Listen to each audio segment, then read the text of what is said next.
हम दोनों भावनात्मक कहानी। शादी के 3 साल हुए थे और एक दिन पत्नी के मन में ख्याल आया, क्या होगा अगर मैं अपने पति को छोड़कर चली जाऊं? पति का रिएक्शन क्या होगा? फिर वह क्या करेगा? इसी विचार के चलते पति की परीक्षा लेने के लिए उसने एक चिट्ठी लिखी। उसमें लिखा, आपके साथ रहकर बोर हो गई हूँ। मुझे अब इस गृहस्थी से कोई लगाव नहीं है। मैं तुम्हारे साथ एक पल भी नहीं रह सकती, इसलिए मैं तुम्हें और इस घर को छोड़कर जा रही हूँ। उसने वो चिट्ठी टेबल पर रखी और खुद बेड के नीचे जाकर छुप गई। थोड़ी देर बाद पति ऑफिस से घर लौट आया। उसे घर में अपनी पत्नी कहीं नहीं दिखी। फिर उसकी नज़र टेबल पर रखी चिट्ठी पर पड़ी। चिट्ठी को उठाकर उसने पढ़ी।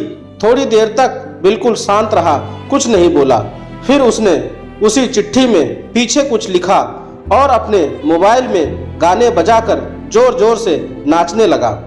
फिर उसने अपने कपड़े बदले और अपनी एक फ्रेंड को फोन लगाया और कहने लगा, मैं आज आज़ाद हो गया हूँ।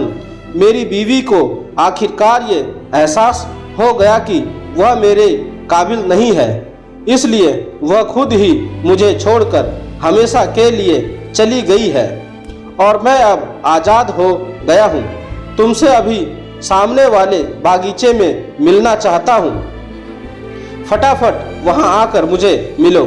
ऐसा कहकर पति घर के बाहर निकल गया। दोनों आंखों में आंसू की धारा लिए पत्नी बेड के नीचे से बाहर निकली। उसके हाथ थर-थर कांप रहे थे। कांपते हाथों से उसने टेबल पर रखी वो चिट्ठी उठाई और पढ़ी, जिसमें पति ने लिखा था, अरे पगलेट, तुम्हें तो ठीक से छुपना भी नहीं आता। बेड के नीचे से तुम्हारे पैर दिख रहे हैं। तुम जल्दी से गर्मा गर्म चाय बनाओ। मैं सामने के दुकान से बिस्कुट लेकर आता हूँ।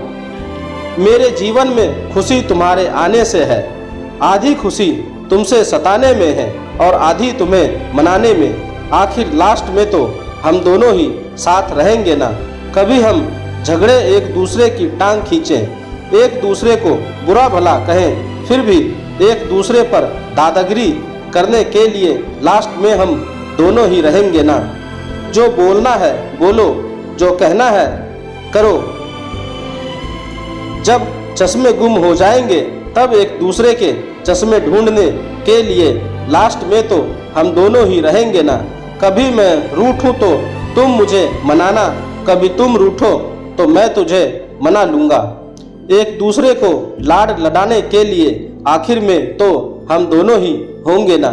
जब नज़र कम आएगा, सुनाई भी कम देगा, तब एक दूसरे में एक दूसरे को ढूंढने के लिए हम दोनों ही होंगे ना। जब घुटनों में दर्द बढ़ जाएगा, कहीं आना जाना भी बंद हो जाएगा, तब एक दूसरे के नाखून काटने के लिए तो हम दोनों ही होंगे ना। मेरे रिपोर्ट तो बिल्कुल क्लियर है। आई एम ऑल राइट बोलकर एक दूसरे को चिढ़ाने के लिए आखिर तो हम दोनों ही होंगे ना।